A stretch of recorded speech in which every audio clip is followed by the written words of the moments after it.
Hi, everybody. I'm Brian. And I am Joey. Folks, this is episode 283 of Mid-Atlantic Gravel, Travel, and Dirt. If you're new here, this is a podcast where we talk about gravel bikes, adventure biking, bikepacking, bike camping, and just playing bikes. Joey, how are you doing today? I'm on our Discord channel right now, checking in. Doing great. I've actually had a busy, I wouldn't say busy. Went on my morning walk. I had some work at a meeting before this where I had to leave you outside for a little bit because I have this thing about locking my, so basically when I'm on the third floor because you can't hear down here and I don't have a chirp, I don't know why I lock the door. It's just wise to do. I should have put a comma. I don't know why, I lock the door. I know why I lock the door. You should lock the door. You should lock the door. I don't know. I don't really care about my doorbell. I can sleep with my, not to broadcast that to the public. Joey's house is pretty much always open, folks, if you're wanting to. Could give you the keypad. Stop it's by. The code. Give it to me right now. Yeah, sure. So you just got back from 6767. You just got back from Caping, right? Yeah, I'm doing good. I was on a call with a couple other league directors, and we have this thing we call the NICA flu. It's not as bad this weekend, but it's the Monday after a race weekend. Where you're just like, I don't think people people that do it, even the volunteers and the parents, and then I think I have an extreme level of it, being a director. It's an event director kind of thing, and like Dave and them can relate, but it's a lot of work. Yeah. I've seen it just once, and I can tell you, I can verify it's a lot of work. Yeah, so we did what's called a coach's retreat, which we do every year.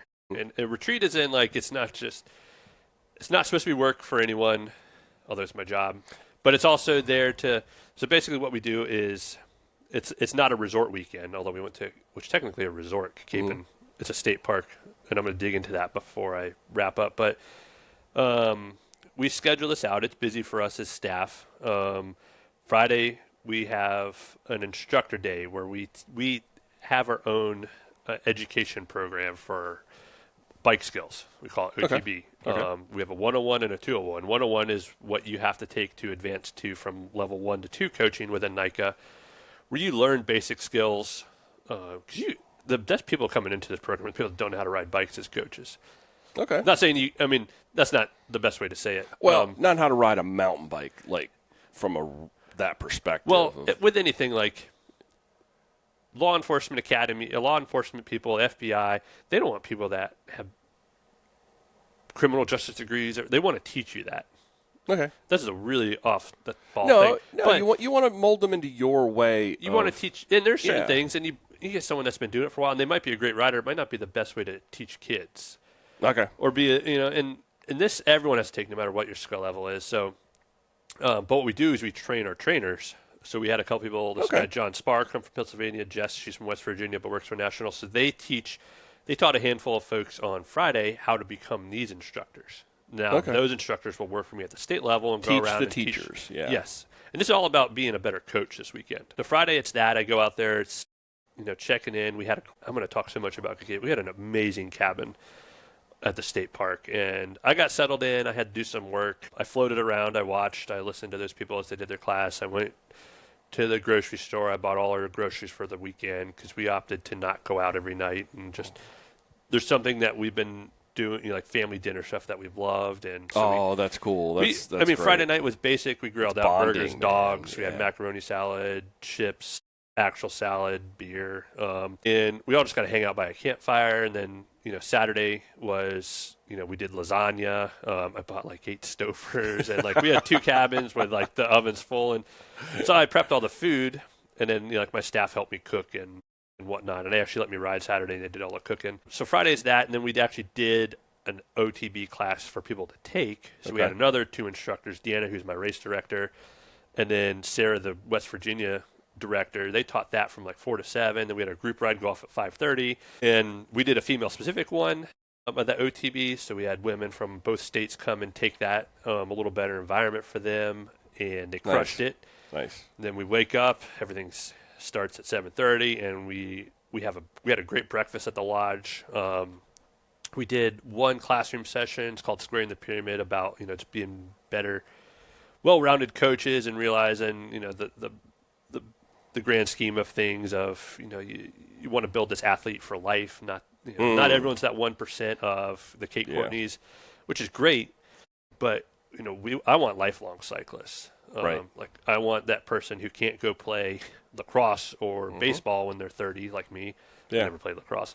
Anyone can hop on their mountain bike and go. Absolutely. Like it's that lifelong sport. So that was that. It's like golf and tennis, Yeah. and it's something that stays with you. Yeah, you can do it at any level, and you can go out and have friends, and it's whether you ride a mile or 100. Then we did some we did some classes on how to run a practice, how to incorporate games, and then we did a lunch, and we flip flopped, and we did group discussions, and then we had mostly everyone stayed, and we did a giant group ride. We split it up into like party pace, mild, medium, and spicy. The caveat with Kikapin is you're going to climb. Okay. You're at the base of the mountain, and it's some of the best trails, like within driving distance up here. Now, how many people for the weekend? So Saturday we probably had about 120. Wow, so it's a lot of people. So, and it's just like I said, as a staff person, I think everyone thinks my job is I go out and play bikes, and I do, but like I'm on the clock from when I leave Friday to when I got home late Sunday. Yeah, like everything I do is working focused on that. Yeah. But it is fun. It's enjoyable. There's not say way worse things, because it was great. Like it's one of the best things I could do, and it was just fun, and everyone was so positive, and everyone had fun. And this was a no kids weekend. Correct. Right. Yeah. This was just all the teachers and Yep. the coaches and the staff and from that perspective. And I wasn't going to ride much. I did bring my bike, and they did let me go. I say they let me. Like, I could have just done it, but I wanted to get back and have food ready. But we had a few staff stay back, and I went out. I did the party pace ride. We just did a loop. So they have this loop called Rock and Roll, which is basically built for the West Virginia NICA League to race. Okay. But those West Virginia kids are built differently, because that is a fun, but it can be technical. It's a good bit of climbing, switchbacks, rocks, rock gardens, descents that are tight. So I just did one loop of that, which I rode a few years ago. That was my first Maryland event. We did a mini session. I did my OTB out there. No one knew who I was in 2024 in the summer. So the full circle of being back in that pavilion area at the base of the mountain was cool this weekend. That's awesome. The ride was great. I got back, we hung out, and that's the thing about family dinners. Everyone could roll in because they were doing different rides. We could shower, we could hang out. We started a fire, sat at a big old table, and then Sunday was wake up. Sunday was more focused on three things. So not everyone stayed, and people came out just for Sunday. And we didn't provide lodging, but I'll get to lodging real quick because it was so cheap. Sunday we had breakfast at 7:30, 8 o'clock again, and then either you took a first aid class. We had NICA First Aid, which is a 9-hour course with CPR included, which you need to level up to the third level. It's a lot about safety and education. Yeah. So we ran first aid 2 days, and we have an instructor who's certified for that. She's a paramedic. Okay. So she ran that both days. Sunday was first aid. Then people came and took the OTBs that actually needed it. And the new instructors taught it. Okay. And that's like a 4 or 5 hour class. So the whole cycle was in that. It's great. That's and then awesome. we did what's called a TTC class, and we have my friend Zach Adams. He's a professional trail builder by day, Appalachian Dirt, and he's built half of Kikapin. He's got a trail named MF Big Bear. He's built trails all over. He just built a new trail at Rocky Gap, but he's also on the West Virginia staff. So he ran how to run a TTC program, which is our Teen Trail Corps. Didn't I do an interview with Zach? I think we talked about that. Race. Yeah. And Zach's got his hands in everything. I think he did the Fat Bike series. He's shop-wise, trail-wise. Like, he's everywhere, and he's awesome. He's great. I relate to him. We're similar in age. He's got this cool profession building trails. I get kids on the trails. Synergy, baby. He ran a whole, 3-hour classroom from, how to put a drainage in on a trail to how to work with the state government for trails and, how to advocate. And then they went out and they did a couple hours of trail work on Rock and Roll, just so you can actually. A lot of people just see dig how in it's dirt. done. Yeah, but there's a science behind it, and it was so cool to get that level. And then we did that level of instruction. There's so much bench cuts and drainage and everything, and learning gradient and all that other stuff. And then at the very end, and we had a great lunch out there. The food was great. And then we did a coach's race, and then everyone kind of left. So it was like a mile time trial up the NICA course. You cut it a little bit short, and then and that wrapped it up. But man, West Virginia, and I've already been out there, and everyone has seen the advertising that West Virginia is doing for tourism in the state, outdoor tourism, and they just got the biggest grant in state history of mega grants is going to Kikapin for more trail work. And Zach will be building more trails, and Andrew from Greenstone will be building trails. And I think they both are working on their own projects out there. Right. And the lodge is like a real lodge. but it's affordable on top. As you pull in, it's kind of on the side of the hill. It's, Now, when you say lodge, it's like a hotel. okay. But it's a very nice hotel. Okay. Do you rent rooms or do you rent the whole space? So they have multiple things. You rent rooms there. Okay. I think they have bigger sections. I don't know too much about what's inside the lodge. Okay. But it's very affordable. It's very new. It's clean. There's a golf course you look out over to. Then the mountains up here and everything you can access. You can leave your car there all day and go to the trails. So many trails. There's pickleball. There's pool. There's basketball. There's tons of pavilions, picnic areas.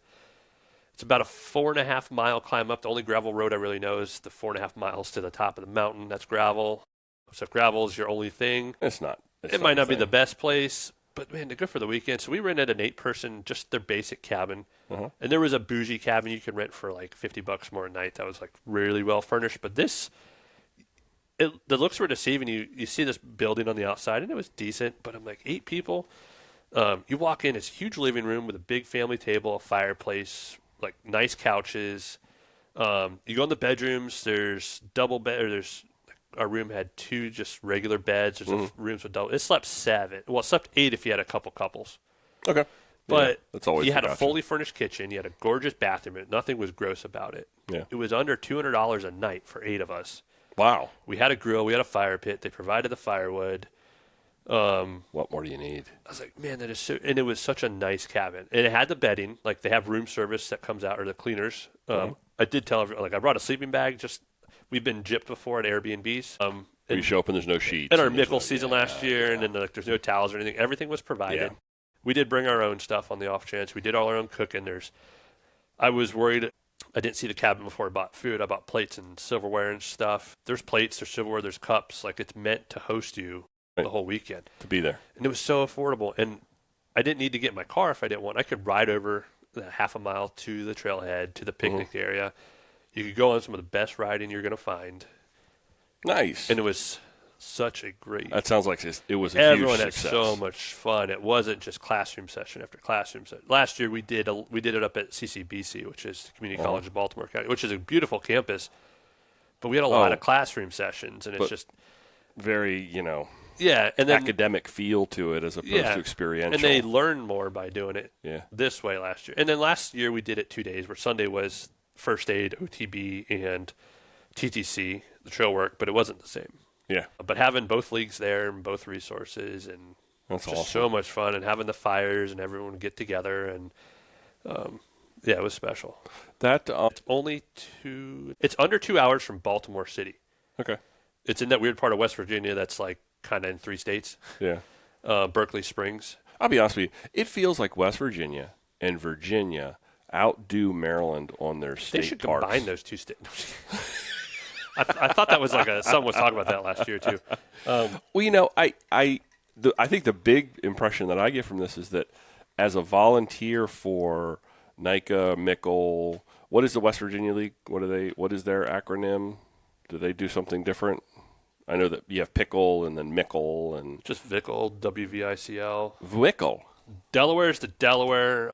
They don't say it. I don't want to say that. Delaware Mountain Bike League or something. I don't know. I get the competition is the Mickles, because there's Mississippi, Montana, Missouri, Maryland. And they all go by Mickle? Well, it's just abbreviated. I know, but I mean, it feels like there would be some. But anyway, either way, what were you gonna say? Yeah. Either way, as an adult, this sounds like not only an opportunity to give back to kids or to help your own kids, but also to have a really great time. Yeah. And that's really cool. That combines a lot of things together into a great formula. And it was just teaching everyone how to be better coaches. They're just motivated by each other, and you have the experience from everyone. So someone has a situation that's popped up, they can talk about it. It's cool. It's good. I went on a couple of adventures since our last episode. You did. I went caught up on those. I went over in Carrie and I went over and rode Dahlgren. Didn't do quite the whole thing. Started just short. What day did you do that? Saturday. Did you run into the Sheets run?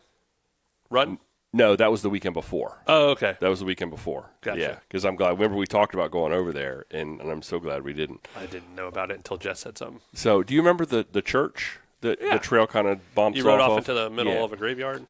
Yeah, so we started there because on their website they talk about that's a great place to park. They've got a little nice porta potty that's one of the big ones. When you ride through the woods and you get down to the trail, the condition from the last time we did it, it's not has changed a whole lot. It may have matured a little bit.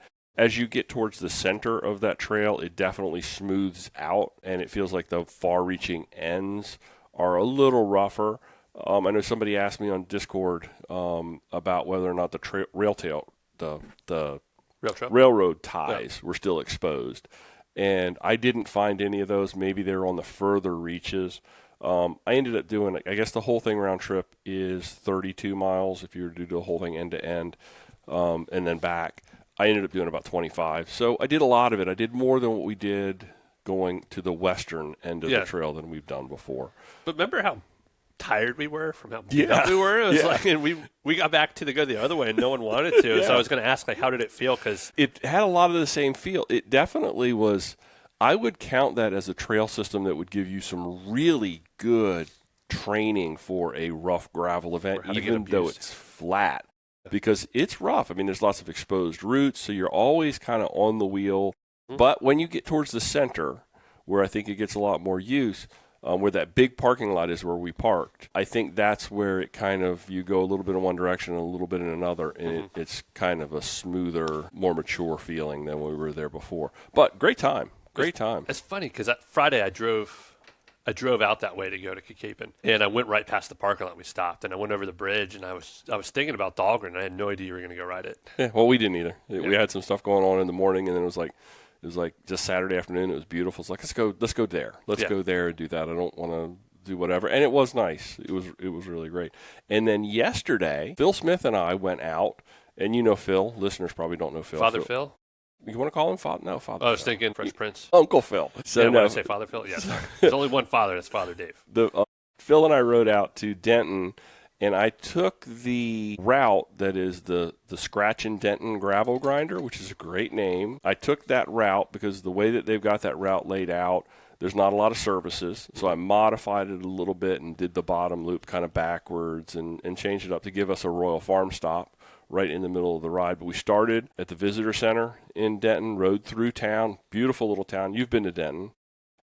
Beautiful, beautiful little town, maybe, 5 blocks long and 3 blocks wide, something like that. Yeah. Just gorgeous, right on the Chop Tank River. So we started right there on the river. Visitor center had ample parking and bathrooms, fantastic.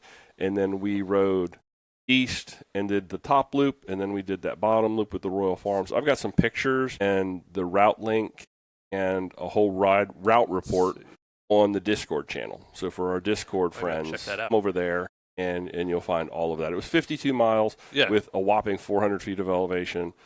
There was like hard packed dirt / gravel. And then I think they have just scraped those roads. They had just kind of resurfaced them. I was going to ask, because a lot of the ones I used to do were like farm road connectors.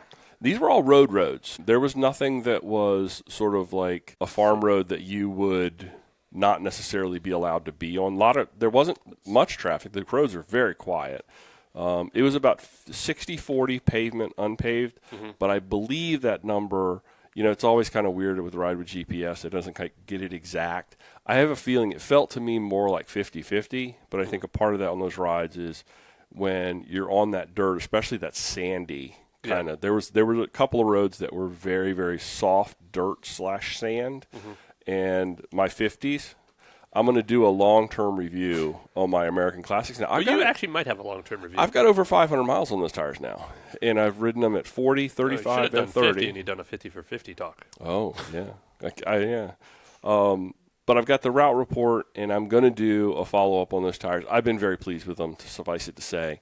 They performed beautifully yesterday in that soft sand. Those 50s, if I could have actually probably dropped the pressure a little bit lower than the 30, gone to like 27, somewhere in that window, 27 and a half, right in between that, and they probably would have done even better. They rolled fast on the pavement. I do feel the wind on them.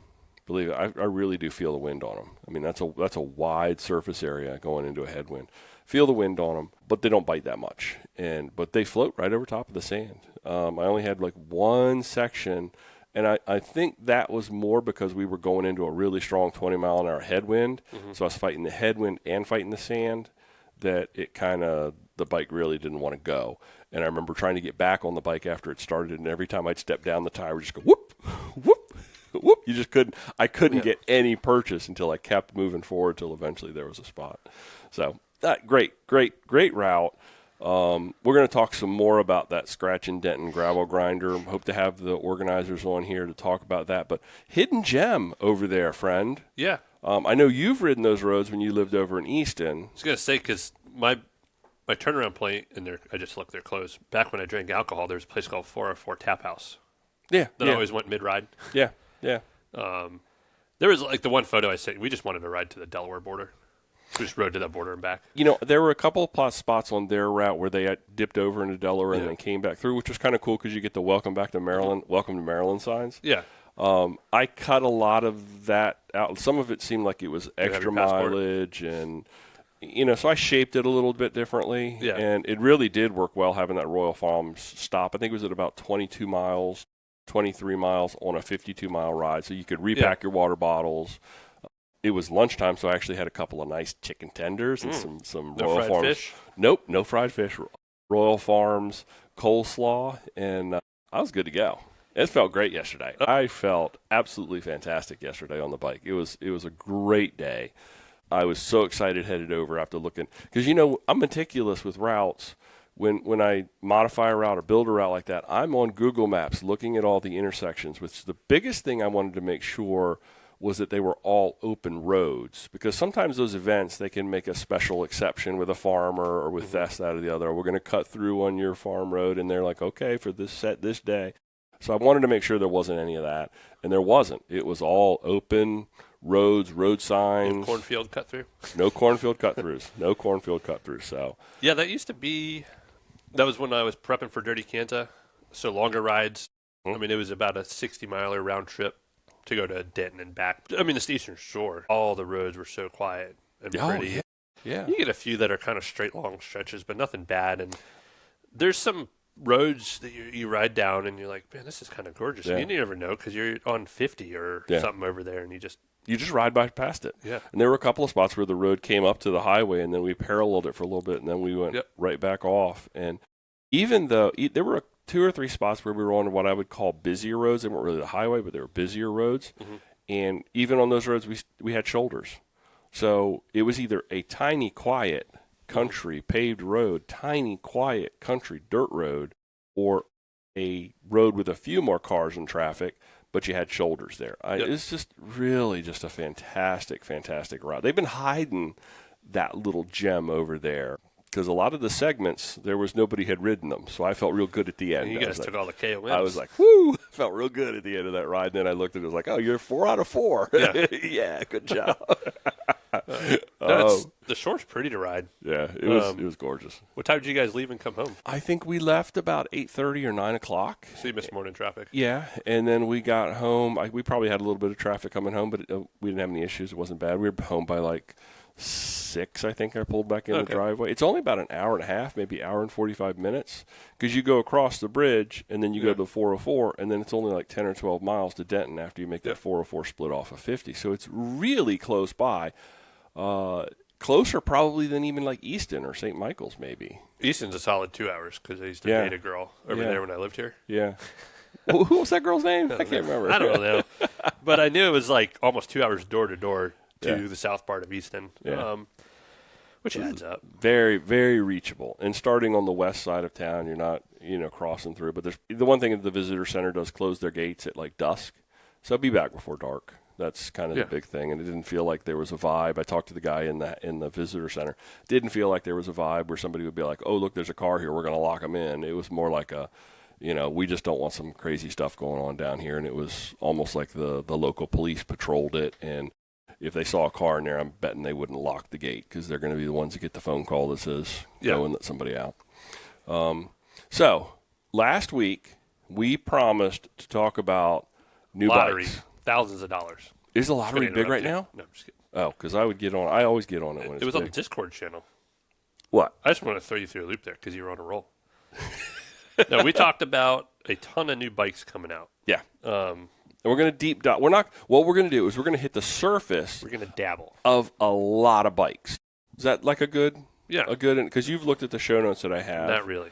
And I like to be surprised. I am very proud of my show notes this week. I did a very thorough Very job. in-depth. You should just put these show notes on the Discord channel. That would be it. Actually, you know what? I ought to do that. Yeah.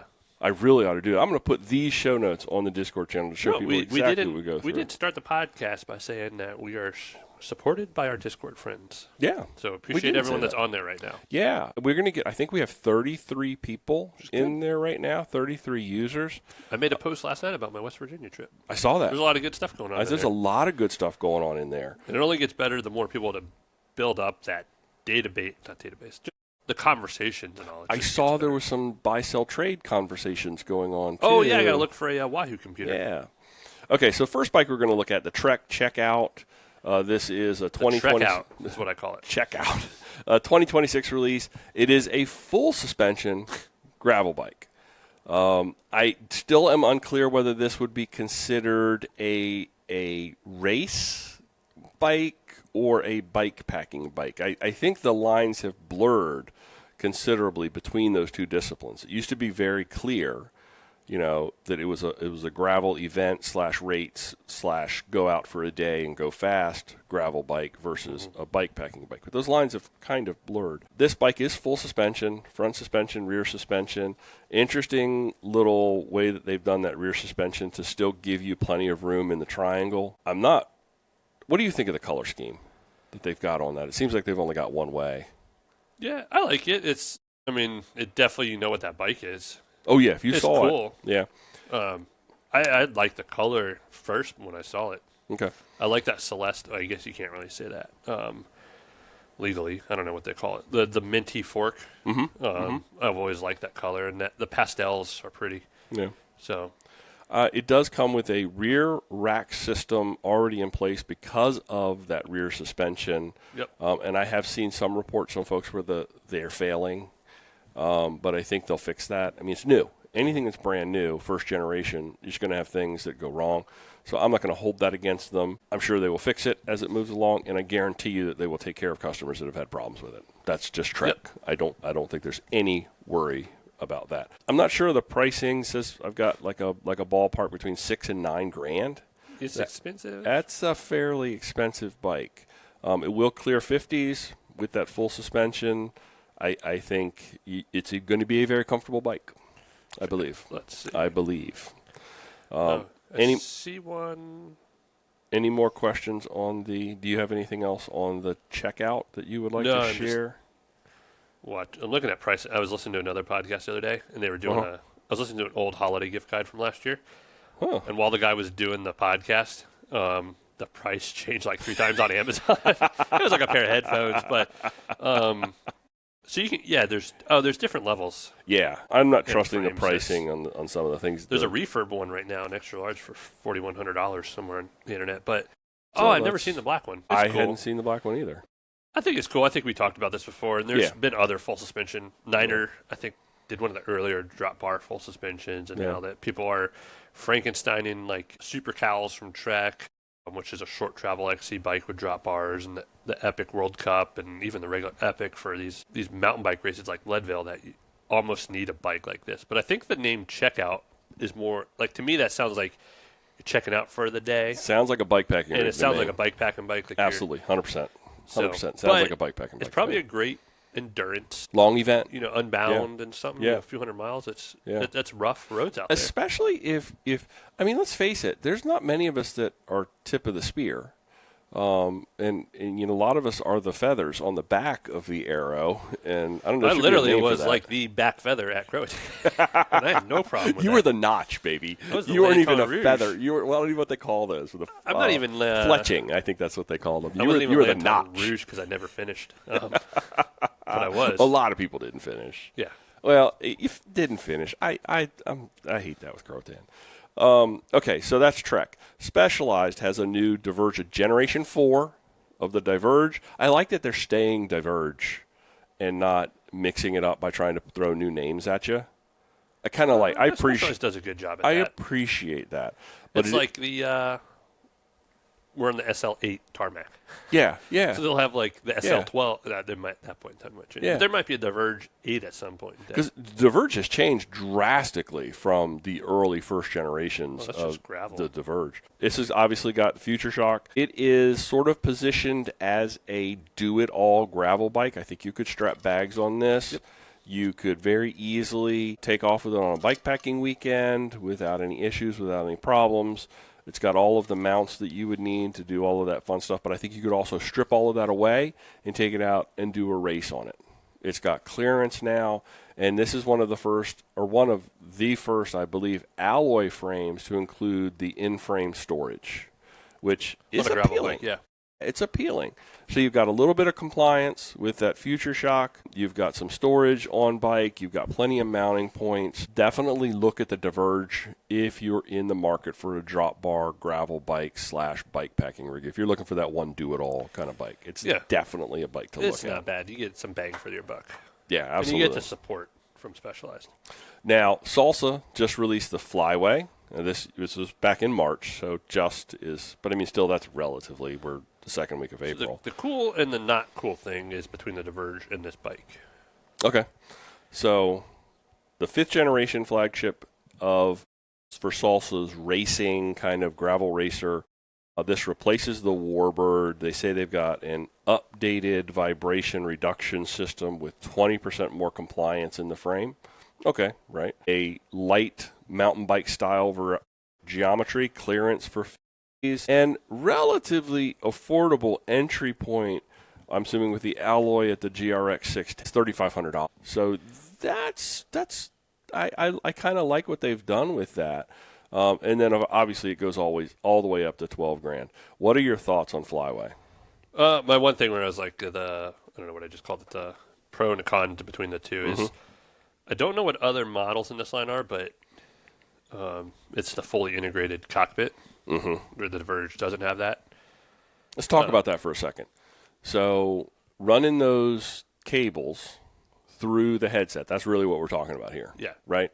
No cable sticking out. No cable sticking out, which is a very clean look. Man, if aesthetics is your thing, great. Yeah. But, man, it sucks to have to take a bike to get service, and they've got to rip your entire headset apart just to replace some cabling. And I think in 2026 people are accustomed to that. The early days, people would freak out when you tell them it was like $200 to just change your lower headset bearing or any of that. The one thing that I like how clean it is when you're riding it and looking down. I actually have grown to like it a lot. Okay. And when the thing I look bikepacking wise, it does make it easier to mount stuff. Bikepacking wise, the thing is, if there is a failure, it's very small though. So if you do have an issue, it is a bigger issue. But with everything being electronic shifting and only having the brake cables going through, I don't think it's as bad as I used to think it was. It's a major thing. Yeah, and there's certain people that will. It's like Steven the other day from Rodeo Labs. He threw it on his. Well, don't dip into that yet. I want to talk about what they're doing. He threw it on his Instagram about he's done enough ultras already and had experiences with electronic derailleurs. Not related, but like he said, he loves this derailleur. Just when he does an ultra on, he's got multiple bikes. He's going to run a mechanically shifting. So he's playing an ultra stuff versus regular. And what they've done with the headset on the Flanimal is super cool. We're going to talk about that. I don't want to talk about that yet. That's not going to the rodeo, but like the few times that someone might bike pack, like us, and the issues you might have bike packing, like that's not going to be a decision maker. Well, for me it's also where we bike pack. If you're going out and you're doing the divide, you don't want an electronic shifting bike because if that and you don't want integrated stuff. But I do think now that I've, even as a mechanic, but it's cool. Like I said, mountain bags and other stuff. It's just a cleaner setup. You've got a different lens though, being a mechanic. Yeah, because that's something you could look at and go, oh no, I got to take that apart. But they've also come a long way with how they route them. It would really suck to spend $6,000 or $7,000 on a bike, and then within the first 6 months, you got to take that bike to the shop and sit there saying, well, here's your $500 bill to rip your headset open to replace and fix this thing, which is something that happens, and it's not a fault of the bike. It's not a fault of how you ride it. It's actually a good sign, meaning you are riding the bike. You are working the bike. Yeah. You are actually getting your money's worth out of it. But, man, it sucks to go back and get another $500 bill on a $6,000 bike that's less than a year old. So That's extreme, but yeah, it could be like Could be a someone that reality. sweats a lot. Just know it. My I friend think Rob used to sweat so much. He was the first person I broke it to, and he freaked out, and now he's used to it, and he actually takes care of it. Well, I haven't worked on it well, but he actually takes care of his bike. you might take care of more, and you might actually learn how to do some of that stuff yourself instead of actually getting that bill. Yeah. So let's dip into the what I'll call entry level for those folks that are maybe gravel curious. They're road folks that are like, hey, I see what's going on here, and I think I'd like to try that out. REI has done a lot with their ADV 2.1. It is totally refreshed for this year. It is very budget conscious. A 1x10 micro shift sword drivetrain, priced at only $1,500. Looks like a proper gravel bike. Yeah. It does to me. It looks like a proper gravel bike. It's not that like weird kind of like in between thing that they've done at REI you've seen from them in the past. I'm kind of liking and I'm digging what they've done here. One bike, speaking of budget conscious, that I didn't add on this list, and we probably should at some point dip into what Walmart is doing with Ozark Trail. Oh, yeah. Fully upgradable. I mean, it doesn't come out of that box, but it's a $300 bike that you can actually upgrade as opposed to your typical big box store bike that is made to go 400 miles and then fall apart and then you just go buy another one. Yeah. This is a serviceable, upgradable, decent entry-level bike for those folks that are gravel curious. And it would get you out there, and it would get you on the trail, and it would get you bike packing, it would get you doing gravel rides, it would get you on gravel events and races if you wanted to, get you to all those places. So I'm a fan of what Walmart is doing. Well, they do have Bentonville yeah. going for them. And it was a matter of time before they started doing a little bit more work on the bikes. So Rodeo Labs, the Trail Donkey. I want to talk about Trail Donkey before we get to Flanimal. Which Trail Donkey? To 4.2. New for 2026. Yep. New lockjaw sliding dropout system. UDH compatible. It is a do-it-all racing adventure frame. Internal storage as well. Clearance for 702.25. And welcome to America, friends, where we stop measuring things in millimeters at 50 and then begin to go to inches somewhere else. Yep. That's going to measure out to probably about a 56, 58, somewhere in that window if you want to keep it in your mind as to what it would be. Well, take that with a grain. It depends on what tire manufacturer and what wheel. I will, and people that have been around for a while, like Rodeo, and they'll know, Rodeo Labs was so ahead of their time on everything, and tire clearance being one of them. Yeah. So it's... Now, they're doing something with the Trail Donkey and the new Flanimal that is something that we just talked about with the cable routing. You can do seamless routing, internal routing. You can do a combination. You can go all the way back to traditional routing, all on the same build, depending upon how you want to do it. Because the owner knows what he's doing. He rides bikes. But you know what? It's ingenious. It's like give the end user the option to have that bike configured the way that they're comfortable with. I just think it's. They started that on the 4.0. Okay. When 2023. Well, I think they're way ahead of their time. It's new on the Flanimal though. New on it came out on the Thai Flanimal. Right. Too, but it's new on the new Flanimal that just came out. Yeah. But what year did they were at Philly Bike Expo? Was that 2023? 2022? It came out in the 4.0, and it was way ahead of their time having the option. But I think, which is great, you're seeing such the big move to that aero cockpit and all that internal routing all the way through the headset. Whereas again, he was ahead of his time and saw that trend coming. Now it's everywhere, and he's giving you the option to say, yeah, it's everywhere, but you know what? Do it your way. Yeah, you're not stuck with the way that so much that bike is. Do it your way. Yeah, exactly. There's a good episode. Might have been a year ago where he talks. Steven on the Rodeo Labs podcast dives into what it's like to own a bike company, and when he was designing the 4.0, him and a lot of this is Drew too. They have such a good team, and Cade was on that, and Drew that we rode with. He's the big But what was I going to say? He was in the conundrum back on the 4.0 of transmission coming out in UDH. Mm-hmm. And they were already fully committed. And because they don't some branches, a lot of people don't get updates from what the industry is going to shift to. So there's a great discussion on that. So after that, because he was probably losing sales because people couldn't run the new group sets. Yeah. Came this 4.2. Yeah, and the thing is that the bike industry is not very good at forecasting. No. That's a very, very Neither is a difficult weatherman. thing to do, and Weather people, yeah, weather woman. and whether they have to follow the innovator or if the big brands kind of drive the innovation still, I think remains to be seen. Yeah. But I definitely think with this, the cable routing, and that's like I said, let's go ahead and dive into the Flanimal 6.0. Oh, yeah. Available in steel and titanium. Optimized, they have completely, and I've got a graphic here that you can look at, they have completely changed the geometry. With the integrated. It's wild. When you look at that graphic, and folks on YouTube, I'm going to try to actually throw this graphic up there as well, so when you're looking at this, when we're talking about this, what do you see there that really changes the way this bike is going to ride? Well, it's a little bit longer. The trail of it's a little bit longer. The angles are different. It's tweaked a little bit with the angle. So, is it got a little higher head tube? Yep. Part of it's cut off. I mean, aesthetically, people are going to see the drop chain stay, or the drop seat stay. But they also took the yoke away, which was cool. They did that on the Taiwan last year. But yeah, the overall wheelbase is just a little bit longer for the same size. I like the sliding dropouts on the 5.0, but I like the sliding dropouts they've been using on the new Trail Donkey 4.2, the new Flanimals. Now, pretty cool. A sliding dropout that's also UDH compatible. Yep. Is that what we got here? That's unique. Because I mean, you could. Oh man, I should probably buy those soon. Paragon Machine Works. Were they using Paragon? I could buy a sliding UDH dropout for my 5.0.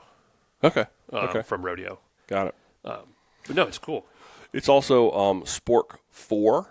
Yep. Which I think I don't really understand the whole differences in the Sporks, why the Spork 4 upgrade, but I know that one of the things that the Spork 4 does is it allows for self-connecting dynamo hubs. And I know you love your dynamo hub, and that's something from a bikepacking perspective. We ought to talk about lights again at some point, because I'm sure there's been a lot of changes in a ton in lights since the last time. And I don't want to be the one to talk in depth about dynamos because I'm not the best. I know. Folks know what a dynamo hub is, and I think a lot of people are scared of them because it's like, oh, there's wiring, and there's this, and there's that, and there's got to rebuild. Mine's always on my bike. Yeah. Well, on that bike. Yeah. And there was a challenge. Actually, Rodeo made it easy. Like, their other sporks were dynamo ready, but you're fishing a little bit to get the route piece through. But that's not. I'm just used to it. So yeah. But with being the 3 eyelets. Self-connecting dynamo hub system and tires. I never looked at that. What does that mean? I don't know. Okay. I just know that was what was in their marketing. Okay. The conundrum it's a SOL system. SOL. I wonder if it's like channeled. Like I said, going back to that is when you put the 3 fork mount pieces on each side of the fork. It's not just a clear shot to get down there with your feeder piece. Okay. And you're not just going to just take your dynamo wire and feed it through there. You're going to send a feeder through and then connect it to that. Okay. But it's not a straight shot because you're working around each one. See, Which wasn't a problem. You had to have a little patience. This is where your lens is different than everybody else's. But it's clean great. And it was easy to set up. And even on the previous sporks, and Jess has the newer spork before this one on her hot. But I don't know, just having a brand that has that already ready to go so it's clean and you can wrap your dynamo you could take it on a regular bike if you wanted and wrap around your fork. You just have all that cable, and this is just. That's one place I don't think you want a lot of loose cable. You could wrap it and then you could tape it.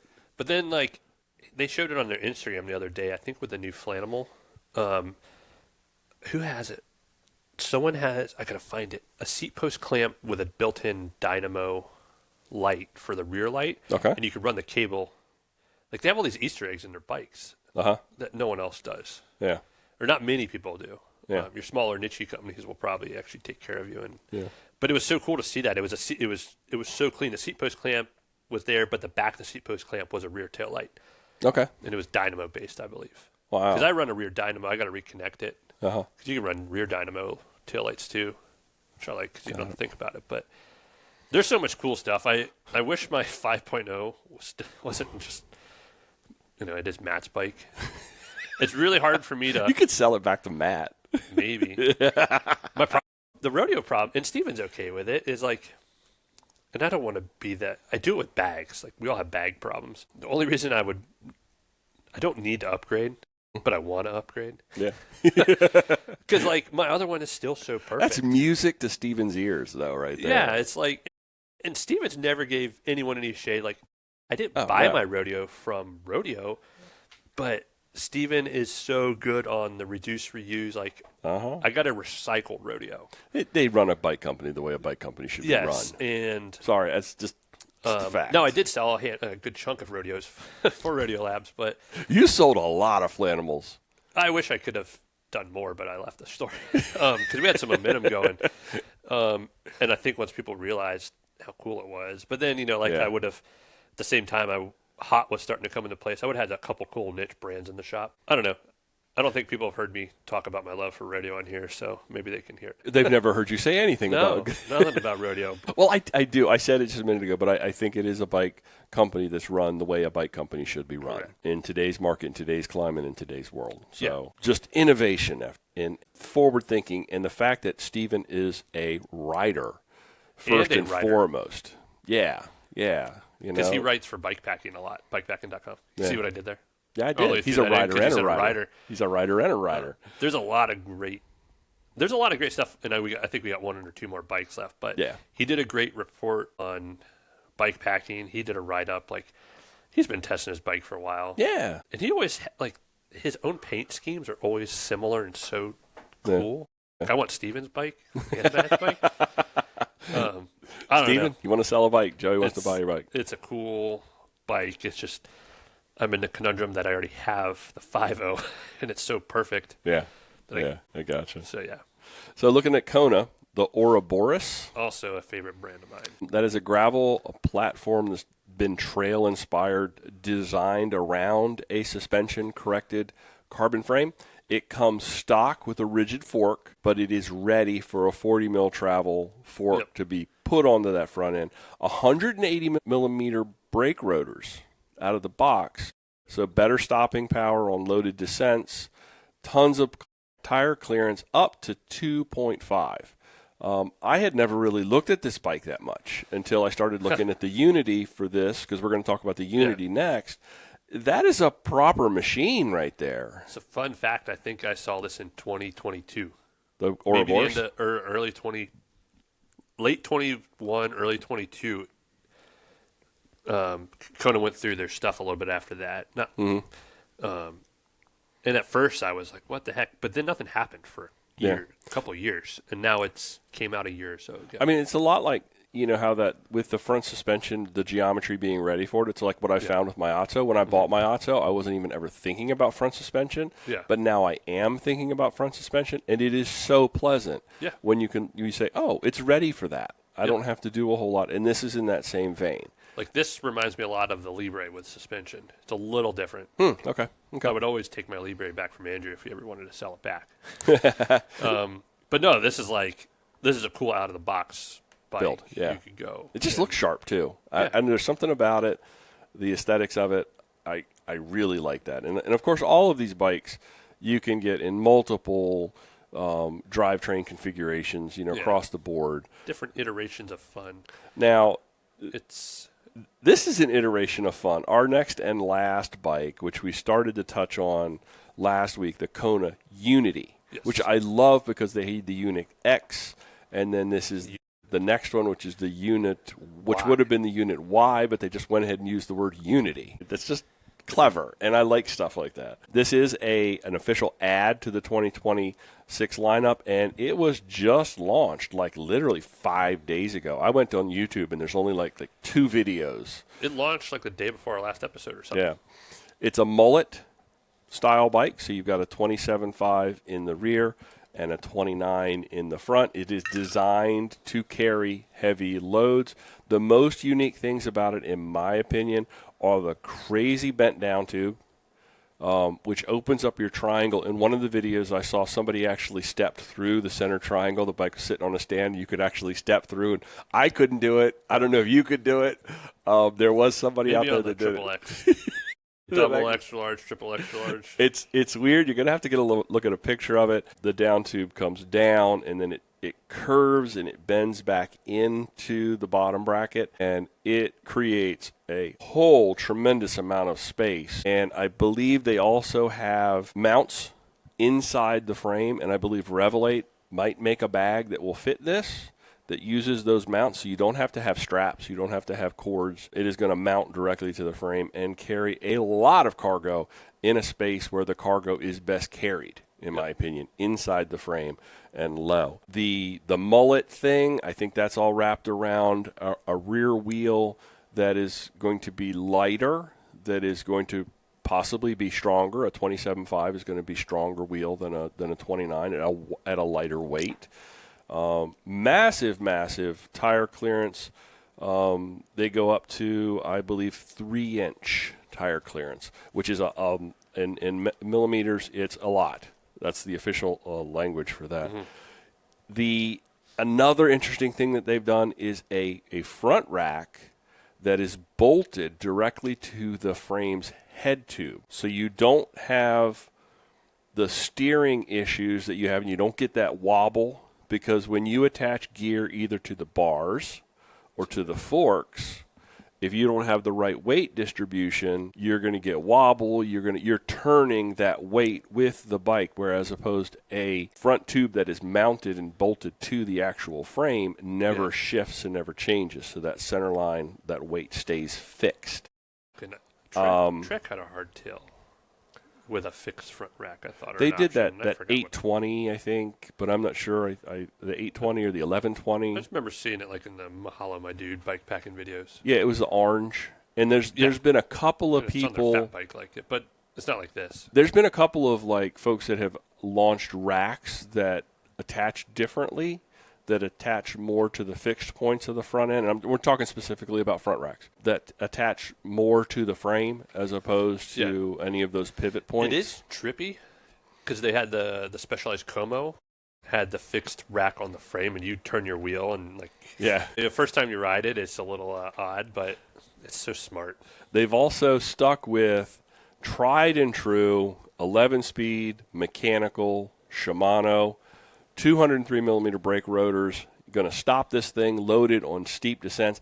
And this is the best part. I love the price point, $2,700. That is remember for a while I was talking about getting a Unit X and building it up as mechanical for a straight bike packing kind of divide rig.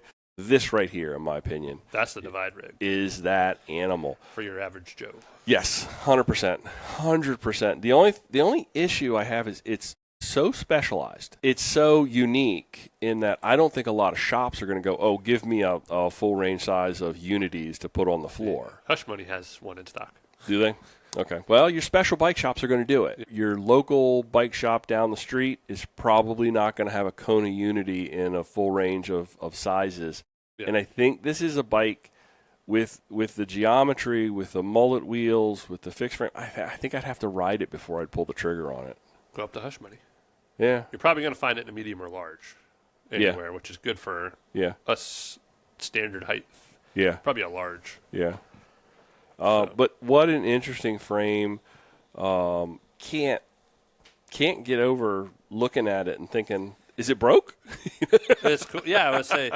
But it is cool, and I think I put the bug in your ear during or before our last episode, and I think this is the one you text me about. Like, thanks. Like, yeah, thanks. Now I want a new bike. Way, yeah, now I want a new bike. It's cool. I just like it is specific purpose. Yes, it is not a bike that's designed to go out one weekend and ride Croatan. Although you could. I could ride Croatan on this. Yeah, you could. I'm gonna do Croatan on my clunker next year with Carl. Yeah, we're both gonna be the clunker brothers. Oh, nice. I don't know. I just think nice. But nice. No, like much like on a different scale of how I love Rodeo Labs, and I've said it on here. Like, there's folks on here that understand it's like the history and everything with Kona. Mm-hmm. I love that brand, and I love it. I love that it stayed around. It came back. We were all worried. Two of my 3 everyday bikes were my Konas, and I still have my old Fire Mountain from the 90s on my wall upstairs that I want to ride soon. And like, I love Kona as a brand. Like, Kona and Salsa are cool. I lean towards the Kona side because I look at them very similarly. So you can't go wrong with either. What a unique bike, man. What a Purpose-driven. So to break it down, the bikes that we looked at, if we were to look at the gravel and race performance kind of things, you're looking at the Flyaway, the Diverge, and maybe the Trail Donkey. You look at the full suspension with the Kona Ouroboros, not Kona Boros, but it's not full suspension. Kona Boros. The Trek Checkout. And there's other full suspension gravel bikes that we really didn't dive into. And then really that bike packing mentality, that Kona Unity. And then I also want to note that the new 2026 Atso Warrican, which is my bike of choice. I love my Warrican, and I've got a long-term review of those American Classic 50s. They have gone away with the tuning chips, and now it is a UDH dropout. That's right. So I'm not sure I'm crazy about that because I love that tuning chip. I love that it's not sliding, so that you don't have that weird issue of that. You've got 3 spots that you can put it, and when I put those 50s, and I got the middle tuning chip, so it's a flip chip, which goes 20 mil, and then there's a middle chip, which is a fixed position. You don't flip it, that sits in the middle, obviously. And when I put those 50s on, they're too big for the short configuration. The long configuration is great when you're riding loaded, but it seemed like it was too much for every day. But when I got that middle chip, it really, really hit the sweet spot and gave me just perfect clearance for those 50s. Keeps the bike a little bit more nimble and responsive. So I got the 4F medium chip, so I just slide it. Just kidding. I don't really have a problem with the keeping it aligned. The only person I know that had sliding dropout issues was Jack on multiple bikes. He always used to have it. Yeah. He always used. And congratulations to Jack. Yeah, he got a little Jack. He got a little Jack. A little Jack showed up here just recently. His name's not Little Jack. It's Callahan. I know. We're going to call him Little Jack. He's Little going to Jack. We'll call him Little Jack. LJ. Because I just like saying Little Jack. Little Jack, yeah.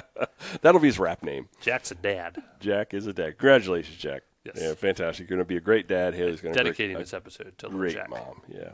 You can put that on his wall when he's older. He had a podcast episode dedicated to we had a couple bike bums in the kitchen. Okay, so that wraps up bikes. That wraps up all of our stuff. We can dive into this or that. I'd Are you pick game? the rodeo if we were going to. Yeah. Oh, we're going to pick? Yeah, why not? I just threw that like out the there. picking, yeah.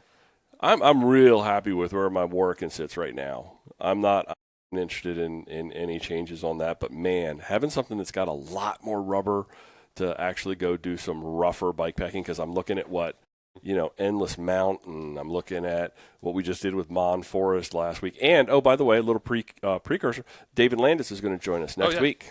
And we are going to talk all about Mon Forest and Elk Rut and a whole bunch of other things. David has got a wealth of knowledge, and I'm excited to pick his brain a little bit. But, yeah, looking at some of those routes that are popping up within reach of us, I'm thinking, boy, you need some more rubber. You need some more. You need a Unity. Yeah. And I'm not so sure that's the right bike, but there's no one perfect bike, which is why you need multiple. No, you need a lot of bikes. Buy all the bikes. Financially afford it, yeah. Just buy. Remember, I used to come into the shop. I'm here to buy all the bikes. Let's buy all the bikes. All right, this or that's. First one, Joey, a 13-speed wireless group set that requires software updates mid-ride, or a friction shift 1x11 that sounds like a coffee grinder that Carl's using in Alabaster Coffee, but will survive an apocalypse. I'm probably going to go the wireless. Yeah, I would too. Like, the firmware doesn't take long. I mentioned Steven mentioned that he was going to run mechanical, but that was like it's niche thing. But I don't know. I don't have any. I've never really had any issues. I forgot a battery before. I mean, I've never run into really issues other than a battery. Yeah. Which is the catalyst of the system. But now I carry spare watch batteries and I carry a spare Axis battery. Yeah. Yeah. I mean, for me, I like the idea of the mechanical when you're way off the service grid. I also never really like friction shifters. I like them on certain bikes for customers. There's no dialing it in. Yeah. I mean, my first bikes were friction. They were down tube. There was none of this like clickety-clacky. You never had to take your hands off your bar. Yeah. It was like you would have to take your life into your hands to reach down there. And I like a nice, crisp XTR mechanical shift. Yeah. I like the electric stuff. Mechanical. I mean, wireless all the day. Yeah. This is a this or that's come flying in from GTD After Hours. Yeah. Potato pancake or pierogi. I read that on there, and I haven't given my opinions. I do like a good potato pancake. Like, there's nothing against pierogies. And I'll probably lean towards a pierogi because I love them. But You don't think about potato pancakes often, I do. and they are delicious. I think about potato pancakes all the time. I grew up on Is it potato potato pancake or latke? No, I grew up on potato pancakes. The leftover mashed potatoes from dinner But the night isn't a before. latke the same? I have no idea. Because I thought that was That's a Jersey. fancy word. I Oh. wouldn't have a fancy word like Okay. that. In fact, nobody even called it a potato pancake. That's called It a was potato just- cake. It was like these are just the potatoes that were left over Yeah. from last night that Mom fried up in a little patty. Oh, I love and you them. love A the little little salt. crispy edge. And I'm a potato pancake guy. I do love pierogies. I hope that nobody gets offended No, I'm going to go pierogies. or slighted. Okay, you Can't go really pierogies. go wrong. Yeah, And the stuff you can make a pierogi in anything. You can put oh yeah, anything in it. You're making me hungry now. Okay, third one. Finishing a race in the top 10, but having 0 photos of any of the race of the event or the scenery. Or finishing DFL, but having a 40-minute vlog, 100 photos, and a new best friend that you didn't have before you started the ride. Well, I don't watch anything over 22 minutes for vlogs. I am like the last part of that one without the vlog part. Like Croatan, when I accepted that, my heart rate was not going to come down. I took photos. I stopped off. I watched the fire. I met some people. Nothing wrong with it. No. I've never been the mentality of that first part. Yeah. Well, I don't have the ability of that first part, but I do sometimes get caught up in the not the go fast, but I do sometimes get caught up in the it's a race. Yeah. And then I realize you don't got it. And Yeah. I don't know. I'm never going to have a top 10 finish. Those days are behind me. So I think I'd You much got to rather- age everyone out. Yeah. I'll be the only 80-year-old out there. Man, I've said it on here, I think, but I've worked some big bike races before, and I'll never forget the one Masters Nationals I worked, and that team geriatrics. But watching the age group races for that, and they get into the 80s, and the fitness on those guys and girls is amazing. crazy. So much respect for them. You know what has me super worried right now is I'm about to age into the same category as Larry. That scares me to You're death. definitely not that hitting any scares me. podiums there, but like, Well, Larry is the podium. If I catch his wheel and I somehow get him to like suck me along, I could a leash around his seat. maybe pick up something. But I think we're both in the camp of I'd much rather I enjoy think the that's ride. no offense to our listeners. Who race? I think that's a good Nothing chunk wrong of with our listening base is they're riding for fun. There is people that race, no doubt about that. Oh yeah, and there's nothing wrong with it. No. Nothing wrong with that. But I think the vast majority of us are out there to enjoy the day I and mean, compete if I- against ourselves. Yeah, Not necessarily compete against some other you people. compete against yourself. I mean, me cutting myself and having a podium or doing something like I'm gonna tell my wife. Oh, when was the last Look, time you beat yourself? Like on a ride? Well, no, this conundrum pops up all the time. Depending on, like I'm not going to punch myself in the face, but I'm never going to come close to my Strava times from a long time ago when I was in really good road fitness. Like all my No. road segments? Yeah. God, no. I'm like, man, I was top 10 on Rousby Hall for a while. Like I had like a top 5 on Millbridge. Like never going to break the top 100 anymore. Yeah. So like there's days I'll push myself, but I'm never going to PR anything in Southern Maryland. Yeah. Yeah, there's just it's Unless I dedicate. I remember a it lot used of to be you go back like 9 or 10 years and we finish a ride and everybody be like, "Oh, PR Oh, yeah. this. I did a 3." We're sitting after a Thursday Yeah, night and ride everybody's and doing it. And now it's like I go on a ride and it's like, nothing. And I was so excited yesterday. I honestly don't even look anymore. I was so excited yesterday when I saw all these trophies and a KOM pop up, and then I opened it up and looked at it. It's like your KOM. There's 3 people that have ridden that segment. Which Okay, is more props though. Yeah. 'Cause no one else has ridden it. But yeah, anyway, that was a side tangent. yeah. Okay, last one. Finish bonked, but crush a huge meal, or pace it right and just nibble like a snack guy later on a head of lettuce. I've finished bonked and ate a huge meal after. But now I tend to just snack right during the ride. I'm trying to dial my on-bike nutrition in. I'm trying to not finish a ride totally drained. Yeah. And that's hard to do. I think it's a You've really been with me when I've drained myself. I know. And then we eat fried fish mid-ride. and- The only 2 times I know I really bonked was, and they were stupid rides, is in like our canal day when we went way further than I thought, Yeah. and we shared a goo and a couple pickle pieces. I don't even know why we ended up going so far. And I just kept following you. Okay. And then the NCR one where we had poke. But we went and we got a healthy amount of Mission Barbecue after that one. Uh-huh. Which I love. It always tastes better. That poke And after then the the poke. other. Yeah. Those are my 2 like bonks. Hard bonks. Yeah. I'm not sure and I knock on wood. I don't know that I've had a real hard like I am done kind of bonk. And The only time I've seen you in my time with you, like all my time with you, was that last day because you had your single speed. The last day of Florida yeah, 3 years ago, yeah, you just have always been this machine. yeah, And I won't even say that was a bonk. I just know you were worn out. yeah. It was tiring. And it was that was taxing. like, yeah, it was taxing. That was the one day where I was like, oh man, like, Brian's human. Yeah. And you did eat. I remember you ate 2 breakfasts at McDonald's, and then like 10 miles later, we ate like another meal at Dollar General. Yeah, yeah. And then we got back, and then we went to Waffle House. House. And then we went back and went to dinner with Dave and Celine. That was like a 10,000 calorie, 15,000 calorie day, and it still didn't feel like it. You're always a freak of eating and not drinking. I don't. As in, know. like you're the diesel truck. Well, that's what I'm trying to fix. I'm trying to figure out if there's a way that if I'm more conscientious, I'm being more conscientious of my water intake. I'm being more conscientious on the bike of my caloric intake, managing it well, not stuffing with empty calories, and then, because there are empty calories, you don't drink them, but a Coke, a little mini Coke at mile 60 or 80 hits the spot, man, just right.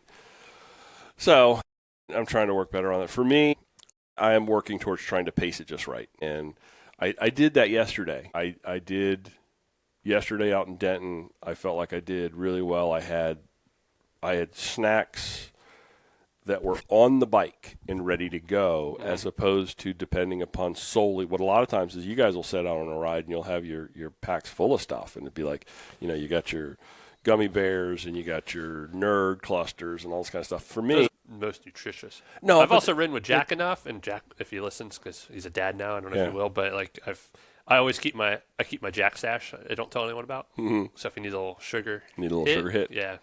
I've always been the guy that will just set out without anything in the bag, and so now I'm trying to be more mindful of. I'm trying to be more mindful, more demure. Yeah. And plan. You got a lot of bags. And I do have a lot of bags. I should put all my bags on the bike one time and see what it looks like. I was listening to another pod. It's not just bike people that have bag issues. Oh yeah. I mean, I got all kinds of bags. Yeah. Like there's bag addiction's a real thing, not just in bikes. Yeah. Like every day. Yeah. So. Okay, that's all of our this or that's. You ready to shut this thing down? I think it was a fun episode. Thank you for sharing all of what you did out at Capon. I think that really sheds a lot of light on NICA and Mickle and what you guys are doing, and then it's a great way to have a good time. Yeah. Everybody, thanks for listening to this episode of Mid-Atlantic Gravel, Travel, and Dirt. Joey, how can folks get in touch with us? GravelTravelDirt.com is one route.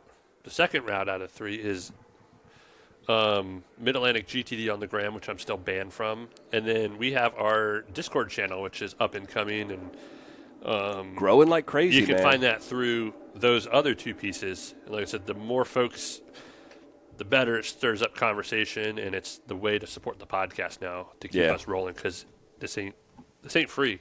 The way to find that is to go to the website at graveltraveldirt.com. Right there in the center of the screen, under the big, you can't miss it, is a big button to join us on Discord. The key to that, friends, is to have an active Discord account before you try to join our Discord server.